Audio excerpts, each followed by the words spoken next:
ሰዎች መልእክት ትሰማላችሁ ከእግዚአብሔር ህልም መገለጥ ራእይ የተለያዩ አይነት መንፈሳዊ መቀበሎችን ትቀበላላችሁ። ነገር የምትቀበሉትን መንፈሳዊ ነገር ማን እንደተናገረ ወይ ከየት እንደመጣ ማጣራት ብዙ ሰው ጋር የለም። ይሄ ደግሞ ሲሆን ችግሩ ምን መሰላችሁ? እግዚአብሔር ካልተናገረ ኃላፊነት አይወስድም።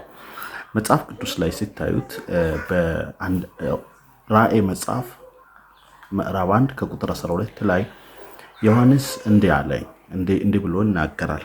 ማን እንደተናገረ ለማወቅ ወደ ኋላ ዘወር አልኩ ይልና ዞር ባልኩ ጊዜ 7 የወርቅ መቅረዞች ሆነ እያለ በመቅረዞቹ መካከል ያለ ከታች ይናገራል። ለምንድን ነው ስለው ዮሐንስን በሰባቱ አብያተ ክርስቲያናት ላይ ደብዳቤ ጻፍ የሚል መልእክት አየ። ዋው ደስ ይላል፣ እግዚአብሔር መልእክት ሰጠኝ ብሎ መጻፍ አልጀመረም። ለምንድን ነው? ማን ነው ይሄን መልእክት የሚሰጠኝ? ማን ነው የሚናገረኝ ብሎ የተናገረውን ለማየት ነው። ማንነትን ማጣራት መልእክቱ ትክክል መሆኑን ያረጋግጣል። ብዙ ጊዜ አንዳንድ ሰው ህልም አየው ማን አሳየኝ የለም፣ ራእየው ማን አሳየኝ የለም፣ ብቻ አየው ብቻ ነው። የምናያቸው ነገሮች ማንነት ወይም የተናጋሪው ማንነት ካላየ እግዚአብሔር በዛ ነገር የለም። አሁን ዮሐንስ ልክ ህልሙን ማን ነው ራእዩን ካየ በኋላ እግዚአብሔር ሲናገር ከሰማ በኋላ ልክ ዘወር ብሎ ሳይ የተናገረው ለማየት ዘወር ስለው የወርቅ መቅረዞችን አየሁ አይደል? ወርቅ የተፈተነ ነው፣ በእሳት ውስጥ የሚያልፍ ነው። ስለዚህ የተነጠረ ነገር ነው እያለ ነው። ነገር ግን ዮሐንስ ይሄ በቃ አይደለም ማለት መቅረዞች ነበር። መቅረዞች ደግሞ እሳት የሚለኮሱበት እሳት የሚናድበት ነው። ብርሃን የሚሰጥበት ቦታ አይደለ? ብርሃን መስጠቱ መቅረዞች ብርሃን ቃየው ብርሃን አየው በቃ ወርቅ አየው አላለም። ምክንያቱም መቅረዞች ሁልጊዜ ያለ ዘይት ከሌለ ብርሃን አይሰጥም። ስለዚህ አሁንም ዮሐንስ ቀጣይ ዘወር ስለው ከታች ላይ በመቅረዞች መካከል የሰው ልጅ የሚመስለውን አየሁ።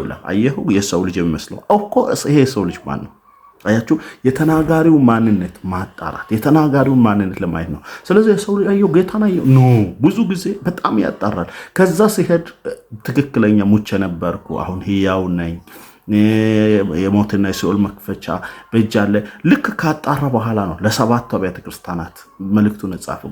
ብዙ ጊዜ መልእክት ምጽፏል፣ መጽሐፍ ምትጽፉት አላችሁ፣ የእግዚአብሔር የምታገለግሉት ለህዝብ መልእክት የምታስተላልፉት የተናጋሪውን ማንነት በጣም መለየት ያስፈልጋል። አጋንንትም ይናገራል፣ ስጋም ይናገራል፣ አያችሁ እውቀታችሁም ይናገራል፣ እግዚአብሔርም ይናገራል።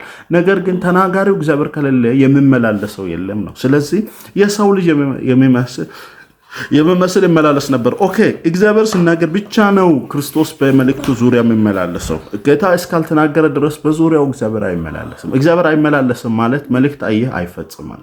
ስለዚህ ብዙ ጊዜ በመጽሐፍ ቅዱስ ውስጥ መልእክቱን የተናገረውን ለማየት ነው የምትለው። ስለዚህ ዮሐንስ በተደጋጋሚ እንዲህ ነው ማድረገው። ኦኬ ዮሐንስ እንዲህ ካጣራ እኛ በጣም እንዴት ነው ማጣራት ያለብናል? ዮሐንስ ታውቃላችሁ አይደለ? በጌታ በኢየሱስ እጅ የተማረ ነው። በጌታ በኢየሱስ እግር ስር ቁጭ ብሎ ለ3 ዓመት ተኩል ወንጌል ተማረ ነው። ኢየሱስ ክርስቶስ ወደ አባቱ ካረገ በኋላ በጾም ጸሎት ውስጥ ሆኖ መንፈስ ቅዱስን የተቀበለ የእግዚአብሔር መንፈስ ወደ ምድር እንዲወርድ የመጀመሪያ መነሻ ከሚሆኑ ሰዎች ውስጥ መካከል አንዱ ዮሐንስ ነበር፣ ሐዋርያው ዮሐንስ።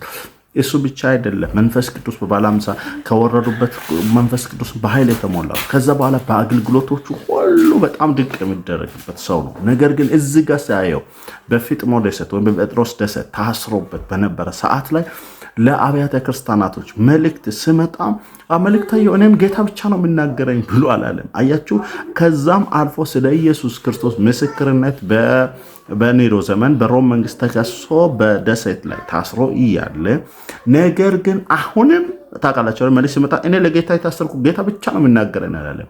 አያችሁ፣ አሁንም ቢሆን መልእክት ያጣራል።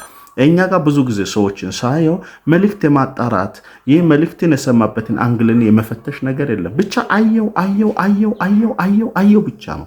ለምንድነው ይሄ ሁሉ? በጣም ብዙ ጊዜ ታውቃላችሁ ህይወታችን ዴይ ቱ ዴይ ኑሯችን ከሰው ጋር የተገናኘ ነው። በጣም በብዙ ነገር እንጨነቃለን፣ ብዙ ክፍተቶች አለብን። ከዛ ከጭንቀትም እኮ አንዳንድ ጊዜ መልእክት ይመጣል። ግን ማጣራት ብንችል እኮ ብዙ ሰው አይጎዳም፣ ህይወት አይጎዳም። ይህ እኛም ደግሞ እግዚአብሔር ይባርከናል። ስለዚህ መልእክትን የሚያጣራ አገልጋይ፣ መልእክትን አጣርቶ የሚናገር አገልጋይ ብቻ። ሁልጊዜ እርግጠኛ ነገር ማለት ጌታ ተናገረ ማለት አይደለም። ምክንያቱም በዘፍጥረት መጽሐፍ ላይ ሲታዩት እኮ እባብ እኮ ሔዋንን እኮ በበላ ዓይንሽ ይከፈታል እንደ እግዚአብሔር ትሆናለች ብሏል እና ስትበላ እኮ አይኗ ተከፍቷል። ነገር ግን ያለው እንዶ አልሆነም አይደለ? ትክክል እኮ ነው። አይኑ የተከፈተ ማለት ነው። ግን አይኑ የተከፈለ ለራቁትነት ነው። ብዙ ጊዜ ልክ ስለሆነ ብቻ እግዚአብሔር ተናገረ ማለት አይደለም። አንዳንድ ጊዜ በዛር ስፕሪት መልእክት መመጡ ብዙ ሰዎች ገጥሞኝ ያውቃል። ህልም የሚያዩ ገጥሞኝ ያውቃል። የኔ ህልም ሳት ህልም ይላል ኖ ተናጋሪው ማለት ካላየ አጋንንት ለጥቃት ያሳያል። ግን ብዙ ጊዜ ታውቃላችሁ የሚነግረኝ ማን ነው? አሁን ከዚህ በኋላ የምናገራችሁ እግዚአብሔር ከሆነ በዛ ዙሪያ ኢየሱስ ይመላለሳል። ስለዚህ መልእክት ትክክለኛ መልእክት እግዚአብሔር ሊፈጽም ነገሩን ሊያደርግ ይመላለሳል። አያችሁ አይደለ? ዮሐንስ የሰው ልጅ የሚመስል ይመላለስ ነበር። በቃ አልበቃ ማን ነው ይሄ የሰው ልጅ ብሎ ሳጣረሙች የነበርኩ ምለው አገኘ። የሞትና የሲኦል መክፈቻ እንዳለው አገኘ። የነበረ ያለን መሆኑን አገኘ። አያችሁ መልእክትን ማጣራት ለእናንተ ለአገልጋዮች ዋና ወሳኝ ነው። በተለይም ብዙዎች አገልጋዮች ሆነ ተገልጋዮች የተናገረው ማን ነው? አሁን ብቻ አሜን ብቻ ነው አይደለ? መንፈስ ቅዱስ በውስጣችሁ ላይ በኃይል ሲንቀሳቀስ የተናጋሪው ማንነት እንዲለያል። አሁን ሰው ተናገረ፣ እግዚአብሔር ተናገረ፣ ማንም ይናገር እኔ ብቻ መልካም ሆነ አሜን ይላሉ። እንደሱ የሚባል ነገር የለም። አጋንንት ተናግሮ እኮ በዙሪያው ይመላለሳል። ምንም አይነት መልካም ነገር አጋንንት ቢናገረው በዙሪያው እኮ ይመላለሳል። አይታችሁ ከሆነ በ400 ነቢያቶች አንድ ቤት ላይ አጋንንት ነው አይደል የተናገረው? ምክንያቱም መንፈስ ወጣ አሳትታለ ብሎ አይደለ?